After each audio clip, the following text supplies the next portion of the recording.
Most innovators aren't born from a Silicon Valley echo chamber. They're the curious kids who took apart their toys, jumped out of airplanes, and questioned everything. Jared Semik's journey from small-town tinkerer to marine aviator, aerospace engineer, and relentless explorer will make you rethink where genius truly lives and how the most groundbreaking ideas come from outside the mold. You'll discover how curiosity fuels problem-solving in unexpected ways, from operating U.S. Marine helicopters to transforming Ohio into a hub for aerospace defense. Jared shares insights on why the hardware industry needs more rebels and fewer conformists, revealing the pitfalls of industry echo chambers and how regional cultures shape innovation. This episode breaks down the often overlooked importance of systemic thinking in hardware, the challenges of funding emerging tech, and why grit and durability are the secret ingredients for pioneering breakthroughs. If you believe progress only happens in Silicon Valley, think again. Jared's stories of adventure, failure, and grit inspire a call to arms for the doers who dare to challenge norms without waiting for permission. Perfect for aspiring innovators, seasoned engineers, or anyone frustrated by industry groupthink, this conversation will leave you inspired to build your own path, question assumptions, and embrace the wild side of invention.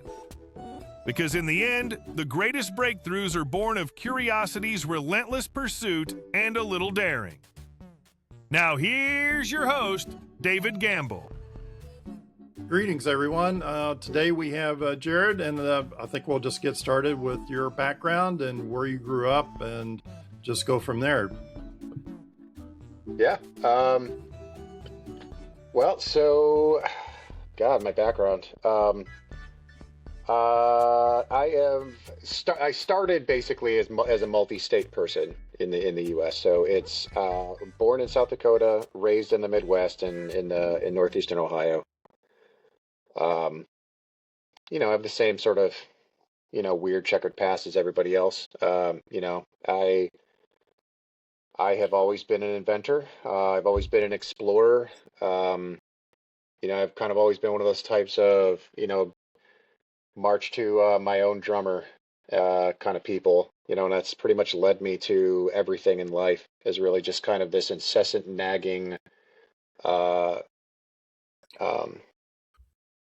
affinity for the truth, affinity for new things, affinity for Can you kind of pinpoint when you thought that you started asking those questions? Was it in elementary? Was it in high school? Was it did you just feel you needed to get down to the solution or questions?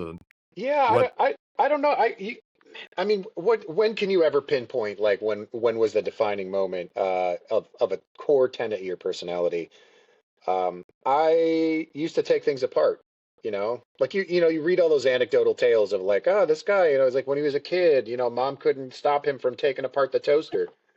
Right. And that's what it was. It was, it was phones, it was toasters, it was, all the things. Like, I wanted to take apart everything. I was, very curious. And I think that's sort of the hallmark trait, is that I've always been curious as long as I can remember. I've always just been very fascinated. And I've also been very lucky to have a family that didn't kill me for it, And my mom talks about that all the time. Both my mom and my dad, they definitely, I wouldn't say they encouraged it, but I think they tolerated it. Right. When my mom refers to it, she's like, oh, you're always a kid who's always taking things apart. And it's like, there's a point where you can take it apart because, everything looks easy. They're like, well, there's a screw. Here's a screwdriver. I'm going to take it apart. And, and then you slowly graduate to, oh, I can put this back together.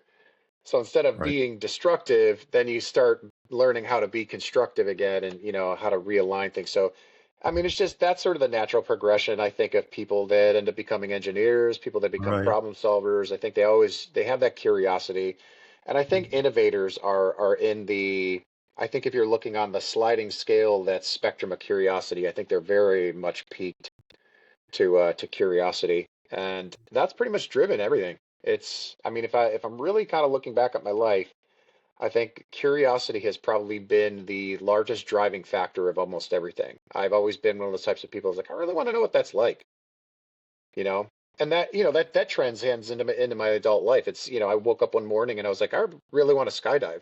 And I literally just woke up. I drove to Canton Air Sports and got myself into the AFF accelerated free fall program, sat through the 4 hour course or whatever, and an hour later I'm in the air jumping out with my own parachute. And Wow. and it was all one of those things I made up my mind, but most of it was driven by a curiosity, Do and I'm you, not I'm not very risk well, let, averse. yeah, I mean, it's, well, go back. I mean, is it, I mean, there's some kids that'll go out into the backyard and like search for through the creek or, and kind of in search of kind of thing Yeah. and see where you can go. Uh, was there something that, some, I don't know, you say toaster, but in your life, was there something that really nagged at you and you took it apart and put it back together again? Is there any event that triggered that you can remember, or was it just everything? I mean, Um, um, I think it was availability. I often quote this. There used to be a show called Man Moment Machine. Um, but I oftentimes quote it. The man moment machine concept is really sort of a convergence of the right person. It's not necessarily man, but it's a person in the right moment, and with the right equipment in the right opportunity. And I think I think mine is not really necessarily I think that's why I'm a systems thinker, because it's not really any one line in the sand. There's no initiation, there's no nucleation point for, when all this happened. I think I just had core traits, and I think I just had the opportunity. I can think back to specific instances that, taking apart the telephone was definitely a thing. I used to be in this place called KinderCare. I think they're still around actually. yeah, yeah. And at the time they had, a bunch of stuff in a bin, and then they had a bunch of tools. And it's crazy because, thinking, I was like, do they even allow like 4-year-olds or however old I was at the time to like to play with, screwdrivers and hammers and whatnot? Uh, but took all that stuff apart, and I really kind of wanted to see what was in the guts and see what it was, and then all that stuff sort of kind of naturally progressed. I mean, I was very close to we had woods back in the neighborhood, so we could go to the end of the street and we can go into the woods, and I got a BMX bike, and I would just with my friends, that's all we would do. We'd make Hmm. ramps and break our faces jumping off of things. And Jump we would over things, right? yeah, and we would Yeah, explore. I mean, it's like the Tom Sawyer, Huckleberry Finn kind of adventure sort of lifestyle.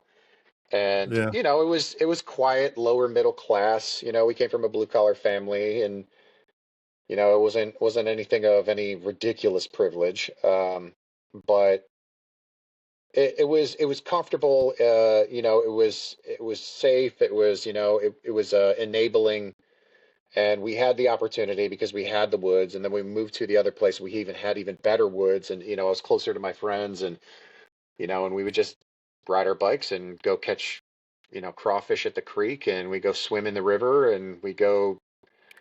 Free spirit, right? Yeah. Kind of a free spirit, the free Yep. creativity. Now, was there in your education, was there any influence other than your parents that you kind of uh, guided you, or anybody that's kind of that mentor, guru No, person you look to? not really. Or I think Earth, it was one of those things. I mean, I look at that, and you had some momentary things, but I didn't have any. Other than my parents, I don't think I really had any sort of mentor or guru. I've always been, kind of an autodidact. I taught myself how to swim. I taught myself how to climb. I taught myself like all these different things. But then you also had, my dad. He was my baseball coach, and my mom. mm, She got both my sister and I into like the arts essentially. So we did ceramics class. She definitely encouraged my art. I've been an artist my whole life, so and then my dad was essentially the functional stuff, like build things and play sports Right. was kind of my dad's purview, and then my mom, Interesting. she was kind of the arts. So we got into, and I love it. I love the two sides of it. We got into art, and we both went into ballet and Wow. gymnastics. So we did all that, and my mom kind of drove that ship, and my dad drove the baseball, soccer. I never played football, but I got into that, and he taught and coached, and my mom taught and coached and the other things, and they both were very kind of effortlessly. Like they didn't make it a point. I never felt like anything was driven into us. It was more like demonstration and kind of enablement, and kind of mind ninjaing us, into doing chores and learning how to do things like, I mean, I learned how to sew when I was a young kid, and I just loved it. And I was like, what? Um, and various different arts, and I got into all kinds of different stuff. So it was, I mean, I think it was just being well-rounded and being exposed to a bunch of things, and then just that. I mean, if you take that timeline, what does that do? It grows into a tree that bears a bunch of fruit. And, I mean, I And where did you take that tree? I mean, where did you, when you were growing up, education wise, what was that education path? I mean, um more the STEM side of things, of course, but also art. I was like the only 8-year-old that wanted to be an architect. I had people asking me like, "Do you even know what that is?" I was like, "Yeah, it's I want to design buildings." And you're like, "You're 8," and well, you you know, seems and like you had a lot of exposure, but so what happened when you hit college years? What drove you then um, from well, that it was point, interesting. high I mean, school and I college? I hated school. I was always I was a bit of a social outcast, and not because of anything in particular. I wouldn't consider myself a weirdo. I mean, I played all the sports, so the cliche of like, oh, it's only the jocks that are popular. I said I was a jock.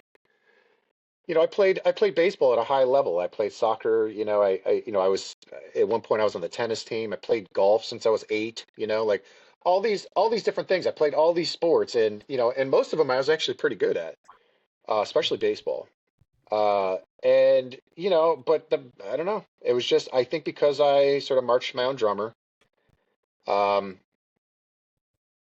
I I've largely been a nonconformist. I think largely because I don't have a huge affinity to large groupings. I have almost no affinity to fitting in. Um, I think my largest affinity is to knowledge, understanding, and truth. Um, so when it came to sort of that social thing, I sort of rejected school not because of the learning aspect, but I think because it was so difficult socially. Um, and I kind of just collapsed into my life outside of my education. So when it came time to graduate from high school, the last thing I wanted was college. So I wanted to do something. I wanted to see the world. I wanted to do something significant. So I went in the Marines. I went on the aviation side. I went the air wing. Went on 3 deployments all over. Saw 24 countries. I did a lot of humanitarian service. We did some special operations.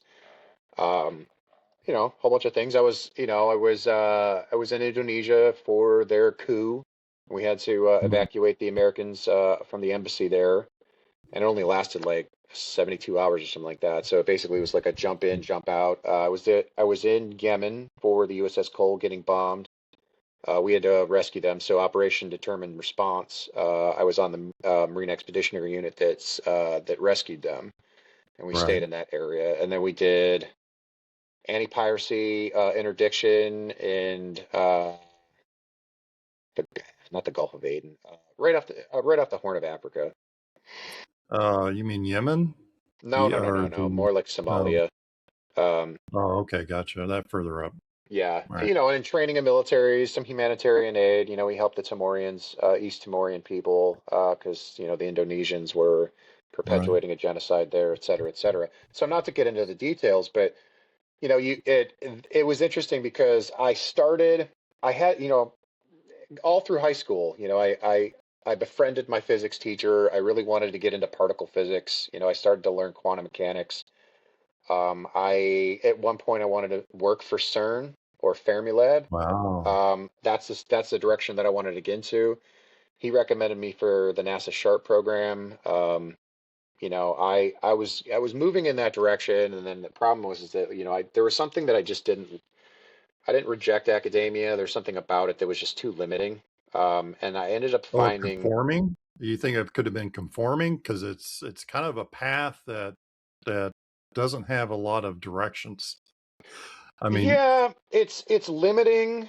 Um, it's limiting in a large regard. I mean, one of the things that sort of drove me away from it was, they don't make a good living unless you're publishing all the time, and that sort of lifestyle just seems very pressured, and the more I learned about academia, especially in the STEM fields, especially in the research side, there's a lot of sort of social conformity that's never really spoken of. You get a lot of this kind of herd mentality, and it doesn't really generally reward novel concepts and kind of going down rabbit holes. And that's really what drives me is you know I was always the kid walking through the woods and climbing up trees and jumping into rivers. So when I'm like, hey, let me try this new jump on my bike, or let me try and make a thing. And it was always sort of just exploratory. I loved self-discovery. I loved mhm. rediscovery. So that's how I generally operate as an autodidact, is I love the concept of rediscovery. So like instead of just saying to like, hey, F equals MA, okay, you said that and I agree. Um, I'm more of a person who essentially um, I want to do the experiments that Newton did to come up with F equals ma, if that makes sense. And that's becoming a new, it's becoming a new push in academics and education now. Is this rediscovery sort of thing? It's like self-discovery. Well, so I've always kind of naturally been that way. And then you take all these elements together. You take this affinity for adventure and exploration, and then you drive that into sort of an aversion for the limitations of academia, where they're saying, this is how we have to do it, this is how we've always done it. And then everything has to be sort of a derivative expression of the last thing that we discovered. You know, don't do step change because that scares us and we think it's stupid or absurd. And that got me into, I go through the Marine Corps. I get into a bunch of different places that I liked, and I got into a program working on some development projects with a company out of San Diego. Got into experimental flight orders. I was doing some development projects with them. And I was like, God, I really like this. This is all applied science. And, Right. What you was know, your actual position or, I guess, title, or were you a mechanic or were you yeah, so airman I was an or? avionics tech, so aviation electronics. I started there, and then I got into aircrew for those programs that I was talking about. So they were looking for volunteers. They're saying, which of the avionics technicians has the aptitude and the desire to become helicopter aircrew, so we can install some of this equipment and we can test it, and we need somebody who's qualified, because they weren't allowing civilians to do any of the testing of the Right. equipment. At So the time. it had to be somebody who was already on and around and qualified. And at the time, I just so happened to be man, moment, machine. It just so happened to be that I was the one that wanted to adventure. I had the aptitude Right. and experience. I had the rank where they weren't going to say like, "Hey, Lance Corporal, you're not qualified. Maybe in a couple years if this happens again." Um, I think I was already a sergeant at the time, so I was an E5. I was a collateral duty inspector. I was running the shop, and they basically started asking, who wants to do this? And I just raised my hand. I was like, I'll do it. So I was one of four that started the process that volunteered. I was the only one that emerged. Wow. Um, Aircrew candidacy is interesting. You got, I wouldn't say it's the most impossible. It's not like, Navy SEAL swim qual, but you have to go through all that stuff, and it's a long form medical thing, and you have to pass all these gates. And then once you get into it, then you have a job to do. So it's Right. basically I had to meld my electronics experience into aircrew so I could do some of these development programs. And I just which platforms were you working on at the time? the yeah Besides the the Black Hawk, no no no? I was UH and AH, so it was the Hueys and Cobras. Oh, the Hueys and Cobras. Okay. Yeah, so Are, it was an are they still HMLA operating squadron. those? Yep. Oh They're yeah. still I thought the Yep. Hueys were retired. You're thinking of the Army. The Army Oh, switched over from Hueys and they got rid of the Cobras altogether, and they went to the Apache. right. And then they switched over the H-60s. They got rid of those, I think, at the Gulf model, um, and they replaced those with the Blackhawks. So what The the Marine Marines Corps had at the still. time was the November model Huey and the whiskey model Cobra, and then now they're at the Yankee and Zulu. So now they have the Venom and Viper. So they put some APUs on them. They gave them 4 blades, and instead of about a um, 35% compatibility of components, it's now at about an 85% compatibility of components. I think they use the same motor, well, the same drivetrain, the same blade folding. I think they use the same APU. There's like a whole bunch of things that they just um, standardized. Yeah, because I've worked on designed Chinooks and know Yeah, the Apache indirectly, yeah, and then indirectly with the Blackhawks, but yeah. I did I not did know that the contract. Marines still had the Hueys and Cobras, or Yeah, at least derivatives of. yeah. So I did some contract work when I got out of the Marine Corps while I was still going to college, on um, Chinooks and Apaches. Um, and Blackhawks. And then I was at so then I did a stint in the reserves, the Army reserves, and we had a Chinook squadron. So I was working on yeah. those in Columbus. So what happens after you get out of the Marines? What's that transitioning look like for Uh, you? Personal exploration in school. So I started college immediately after I got out. I went to work for Gulfstream Aerospace. Um, Okay. I was an avionics and airframes and power plants technician for them. I was fixing all their, at the time they were G4s and G5s were predominantly what they were flying. Now they're up to like the 750 or Six, I think seven, maybe six and a 800. half. Um, Yeah. I was there during the transition of the G5s becoming the G500s and the G4s becoming the G400s.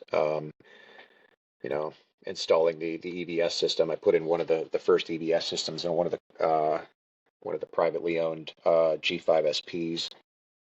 Right. Um, that's when I was out in Long Beach, which is kind of another element of sort of my story is the amount of places that I've lived.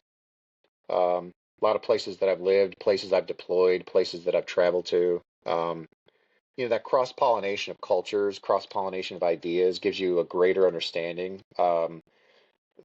It gives you a greater understanding of the human element of things, the cultural element. It also kind of gives you a fundamental understanding of like how people can think a certain way culturally that doesn't fully align with what you naturally understand in your own worldview. So it's like working for a French company. I got to understand why the French why French technology looks the way it does, and why certain French made things operate the same way. And it's like you look because it's in the mindset. It's driven by the language. It's driven by the cultural mindset of the uh, French culture, and then it sort of reflects itself in their business practices. It reflects in their technology, and the same thing goes for everywhere. China, Russia, U.S., Israel, Europe. I mean, every single culture sort of has this indelible mark on their technology, and it's all based on sort of their cultural mindset, which is actually kind of interesting. And then when you also can take that and you can overlay that in the map of the United States. We have essentially 50 near Individual. like I wouldn't say they're distinct cultures. I think our distinction of cultures is more regional. So you have like Midwest, East Coast, Southern states. Texas is its own region. So, Yes, that's true. and I then you agree got with that. West Coast, Alaska, Hawaiian mentality, and they produce what they produce, and they have their own particular thing. And I think that's that it lends itself to that. And I think once you live in a place for any length of time, you start adopting some of that. So you get a little bit of cross-pollination of idea. Living in Silicon Valley or close to Silicon Valley, you get the Silicon Valley mindset. You understand what it is they want and the language that they speak. Same thing with Southern California is completely different than Northern California. So were you in Silicon Valley for a while? Yeah, yeah, actually. So when moving the business to Ohio, which is where I'm originally from, which is oddly becoming this weird nexus of aerospace and defense. It's like, In Ohio? You mean yeah. in Cleveland or just in Ohio generally? No, it's the entire region, but it's mostly centered in Ohio. So you've got Columbus, Anduril's putting in their Yeah, new facility there. Joby is down in around Dayton. They're going to put in some yeah. facility there. We're up in Cleveland. NASA Glenn is in Cleveland. You've Right. got all these universities. You've got University of Cincinnati, OSU, Ohio State University, Case Western Reserve, Cleveland State University, Kent. I mean, you've got all these universities all doing research in aerospace and materials and uh, all kinds of stuff, and they're just I don't they're zealots for research in some of these new spaces, especially in hardware. And it makes a lot of sense because this region was essentially the hardware center until about the 80s when it offshored, steel, aluminum, auto Yep. production, et cetera, and all those plants sort of collapsed. Collapsed. Yeah. Um, and we went through this kind of like economic dark ages in like the Cleveland, Detroit, Chicago area, and everybody sort of had to redefine themselves. But I think there's still some tenets left of kind of that hardware mentality where, Silicon Valley, it's all soft tech. It's all basically what can we program, and that's Yeah. all of the computer stuff all came from Silicon Valley. Right. Is Hence that the kind of name. the reason why you left there, or was it more of just location or Uh, I mean, going back home? the calculus was multivariate. Um, I mean, it's cost of living. It's the politics of the West Coast.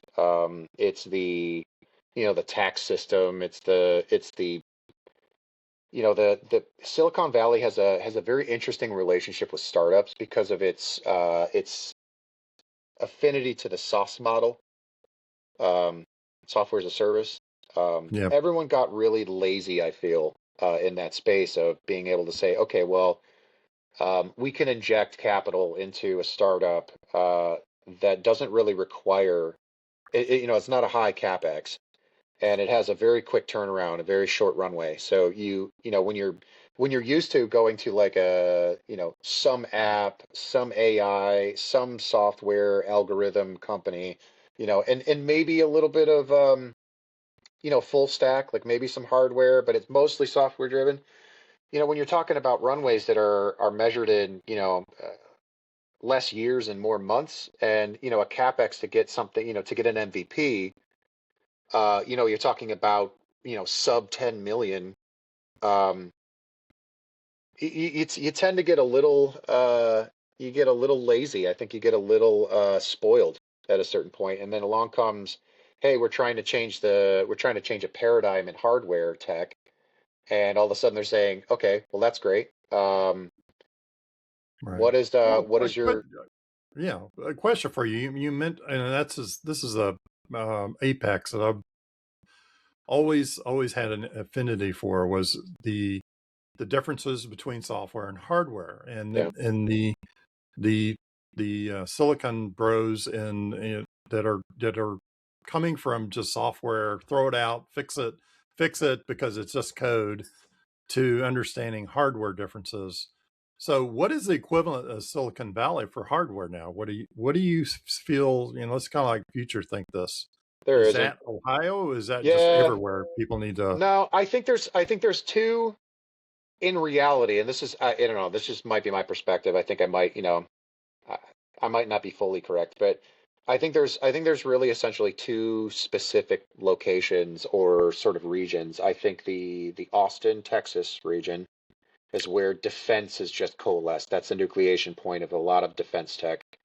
Um, and then I think, and then I would say not necessarily Ohio, but I think Ohio might be the capital of this new uh, nucleation point of hardware tech. But I would say this region because I mean, you have,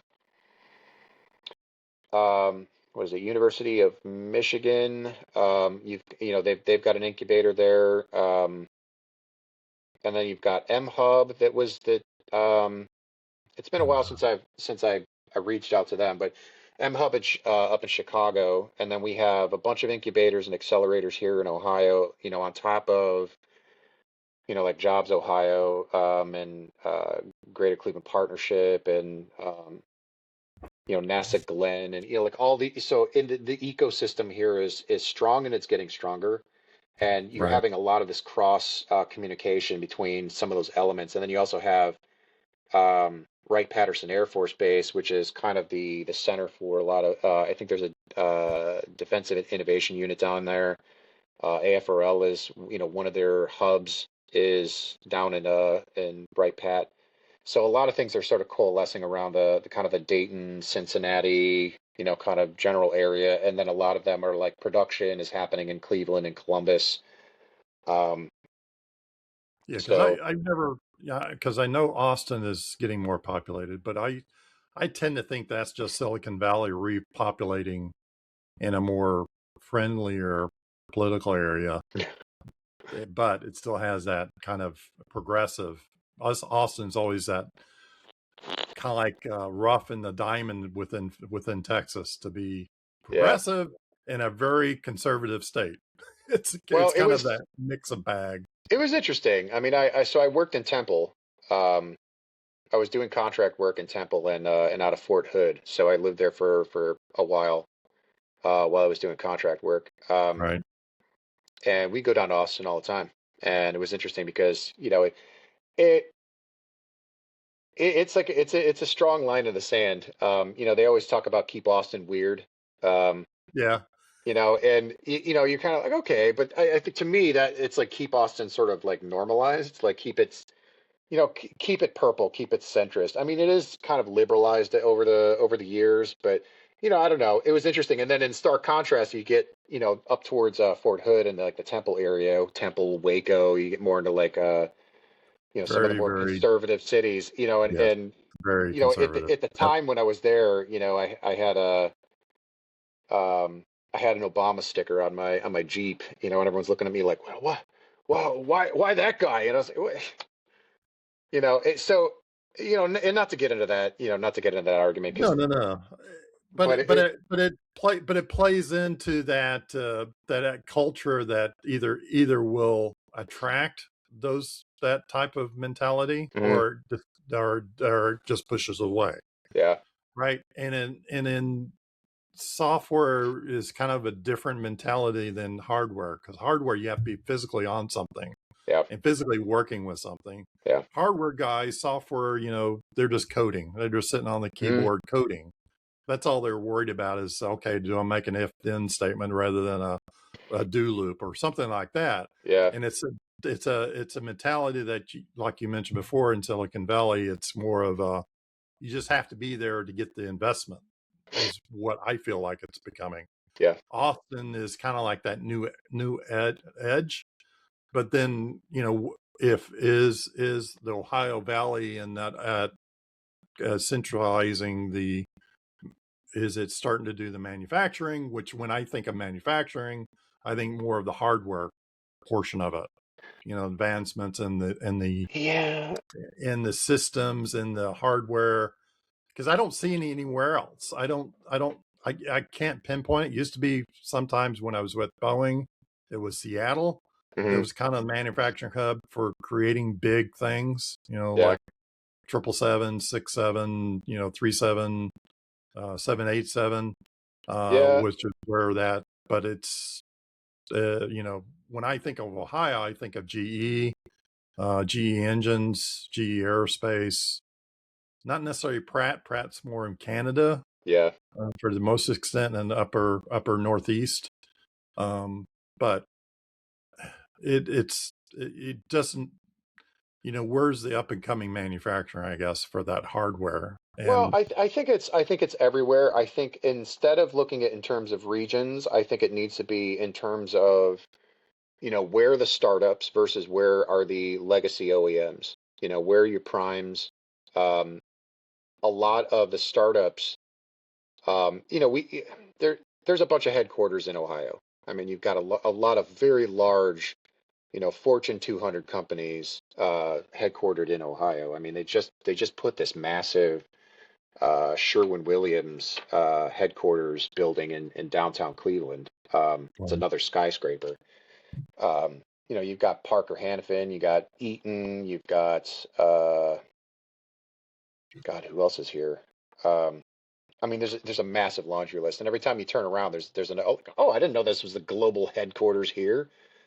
Same thing with Columbus. I'm down in Columbus. I'm down in Cincy all the time. I'm down in Dayton every once in a while, Springfield area.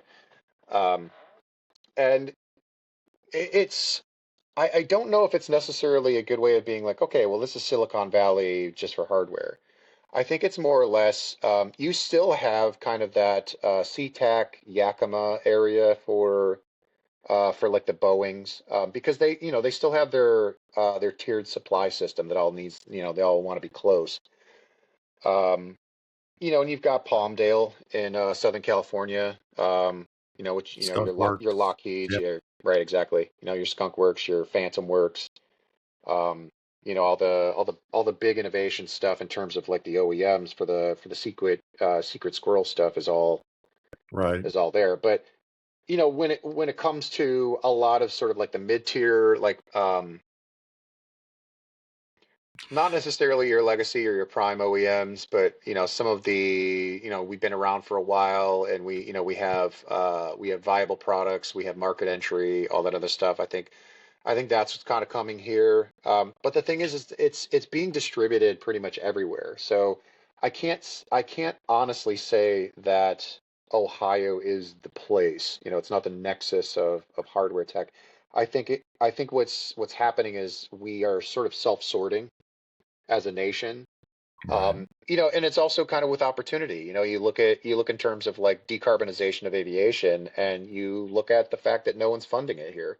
So, you Right. get a lot of people that are going and finding, seeking sovereign wealth funds in the UK and in the EU, and Yeah. I mean, that's where I was heading towards. It's kind of like it's kind of the pedigree. I mean, it's kind of where, if I was an investor, it's kind of like I think of software, I think of Silicon Valley. Is yeah, if somebody's rubbing elbows with the next guy to them in Silicon Valley, you'd think there'd be some. I wouldn't say, I don't think the word trust is right. I think it's just the word of, oh, I know that guy, that he's doing a great thing and he's good to invest in, rather than having it everywhere and everybody's coming from every different direction, and you don't know where their pedigree's coming from, or are they the right person to invest in, type of thing, yeah, right? And I think that's that, when you mentioned realignment, is okay, so who are the right folks involved in the next generation vehicle, whether it be flying or whether it be ground or whether it be whatever, and who is that, and if they're associated with, it's kind of association, right? Silicon Valley is just built up this relationship within that one specific area, that if you know that if you're in that ecosystem or system, that you somehow know each other and you know what you're doing. I guess that's kind of the thing. If it's kind of spread out too far, then you kind of get um, um, disassociated, kind of to yeah, say, and you don't like, I don't know this guy, or yeah, I know this guy, but I'm not too sure what he's doing, kind of yeah. thing, right? Well, And I think that that's civilization is yeah, key. that's a bit of the issue I think we run into with this exact like what Eternium is doing. You run into the issue with there is no real centralized funding and support, resource network for specifically what we're doing, Yeah. because largely, I mean, the industry is undefined.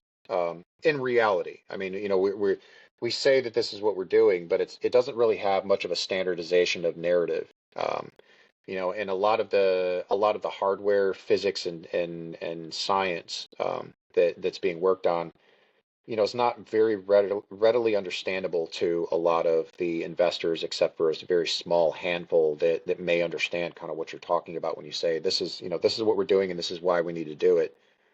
Um, I think that's the struggle. I mean, you look at something like Silicon Valley, and I mean, you know how people like to sort of shoehorn their, it's like the idea of, if you only have a hammer, everything looks like a nail. Yeah. Silicon Valley sort of falls into that sort of death trap in the sense that it's really good. Like they have no incentive to change because what they've been doing has made a lot of people a lot of money. So why not, why change the model Why change? Right. for something else? So, I mean, I understand that, and, I can honor and respect that. It's just for something like hardware, I think that's what it becomes difficult because when you start having a very undefined, or you have an emerging hardware technology that everybody and their grandmother has some kind of a solution for it. Which ones do you fund? Which ones are viable? Which ones are feasible? And since you don't have something like a Silicon Valley where it's like, okay, well, this is how we gatekeep these technologies. This is how we gatekeep the up and coming founders, and vet their ability to be able to accomplish what they say that, accomplish their goals. Um, I think we sort of largely flounder around, all kind of like looking for these little breadcrumbs here and there in the hopes that somehow that will, it'll grow the visibility, it'll grow the credibility, and then, and you'll Right. you'll build momentum, but it's largely not coalesced. You know, I think because of the failures that preceded us. Um, you know, I think, I mean, you could talk for days about this. I mean, these are Yeah. conversations I have constantly. Is the failure points has become the points of difficulty and the obstructions to actually realizing our goals in the industry. And it's that way in a lot of things. I mean, a lot of green tech is under fire now. And like we've talked a bunch of times, because we didn't really think of it like a system. And since we don't have that aggregated ecosystem mentality where we understand it from cradle to grave in terms of like a quanta of energy and how it's pushed through the entire value chain. Since we don't have that mentality and we've done everything by parts, everything has sort of fallen apart because the elements, however good they were alone, they didn't fall into any sort of place because we didn't actually make a place for them. Um, so we didn't build Right. capability, and we're doing this in so many of these hardware industries. I mean, and I don't Yeah. I don't blame the VCs that are out there saying, I'm not going to fund this. I'm going to stick with this sauce bottle because at the very least, this app company that spent $125,000 to make this app and then put it into some app store, and then it gets gobbled up by some other OEM that wants to integrate the code into their and it, Yep. and it is sort of like that. It's kind of like the food chain for things, because that's essentially kind of how systems programming works. You create these little fragments, and then you take the capabilities of those little code fragments and you put them into a larger code, and you build capability, and hopefully it works. But I mean, everybody gets paid essentially because everyone's buying, it's like, and the exit is super, I wouldn't say it's easy, but it's much more available, so those opportunities exist. That's not really the case in hardware because you have so many ideas. They all cost a lot of money. There's a high capex to get prototypes built and to prove the technology and the physics, and how does that work in the viability, the economic viability of something. So this entire network, this mess, this spider web that is trying to change the paradigm, it takes a lot of time. It takes a lot of systems understanding, and I don't think people really operate in that regime mentally, intellectually, academically. Well, not enough, and I think Yeah, and not in a networking type setup. correct. Right. I see all these default, just like you said, default settings. A lot Hmm. of these OEMs, or even startups that are doing motors, electric motors, get stuck developing one product for one usage Yeah, and or one market, and are locked in yeah, because they spent that money for that one product. and so they're locked into it. Yeah. They can't look outside of it because the investors say, hey, we spent you for this one market. We can't be reinvesting you again for this other market, Yeah. or changing it up for some other market until we get our money back on it. Yeah. And now they're stuck, and they're wanting to grow, or they're wanting to do something else, or see the market didn't materialize like it Yeah. did, and now they're floundering, Yeah. because there's no support. There's no support for them. What the support they got was kind of fleeting, or really non-existent, right? Yeah. Promises, or only MOUs or MOAs or whatever you want to call it, that wasn't a contract per se. Mm. And now they're going to die out, but the technology will live on in whatever reincarnation it will be at a later point. I think this is where we're at. I know we could probably go on for another hour, but do you have any final words before, kind of wrap this up and go from there? I mean, I'd love to have you on again, and we can discuss this a little bit further. Yeah. No. No. Of course. I don't know. I think keeping with the original intent of the of the discussion, I think it's all of this stuff. It starts from this little nucleus of I I think if you're kind of talking about be your own boss, and kind of going back to some of the original questions. It's interesting because all of this plays out into now this expertise, this broad expertise of like understanding the market and the tech and all this other stuff, and it's a lot of it is just sort of driven kind of by that. It's like allowing yourself to fall into kind of that authentic life path, and just kind of really doing your own thing. And I think that's with respect to uh, founders, CEOs, or just people in general, anybody that's Right. living a professional life. I think people get sort of pigeonholed because we're oftentimes, I think, far too pack animal, and I think that's what restricts individual people from realizing their dreams, and I think it also restricts things like what we were just talking about with the industry has sort of this group think, and it's not until you can not only think outside of that group think, the commonly regarded default setting, but it's if you have the durability. Um, and I think that's probably one of my other hallmark traits that kind of keeps me in this space is I I'm a pretty durable human. You know, it's it's sometimes it's good to be bullied when you're a kid, because it gives you thick skin. And then I Well, stepped it it up in the tests Marine you, right? Corps. Everything's a test. So Hmm. if you don't get those tests, how do you Yeah, know what your character is? yeah, I mean, I'm not trying to be pro bully or anything, but I think, if you don't have the tests, right? If you don't have some type yeah, of encounter, right, yeah, or some type of rubbing you the wrong way, right, just like a sandpaper, yeah, you don't see how grit you are. You don't see yeah, you don't you're not challenged in any way, to understand. At the end of the day, you got to stand up for yourself, yeah. which is what that's kind of. Adversaries have a way of doing some interesting things. I mean, they can refine you. They can refine the ore into an alloy, Right. or they can melt you into a puddle.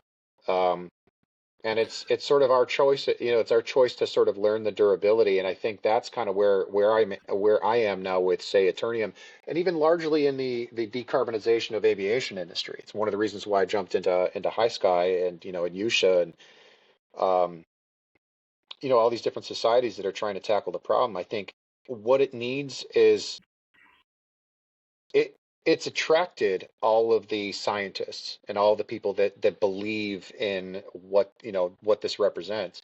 But what Okay. I don't think it really has, I think a lot of those people are very much they're too nice. Um, I think what you have is Mhm. you're getting pushed back on. You see it in social media. you get pushed back on, and I think everyone's trying to be diplomatic. I think everyone's trying to be professional. Nobody wants to kind of actually call them out on what they're, the nonsense that they speak. And unfortunately, that happens in a lot of things. And as a founder CEO, I mean, you kind of have to split the difference. I mean, you can't go out there guns blazing because no one's going to want to work with you. But at a Correct. certain Yeah. point, you have to learn how to stick up for yourself, and you have to learn where the edges are. Like, I don't think until you have an adversarial relationship with people around you that you learn how to go to a limit without crossing it.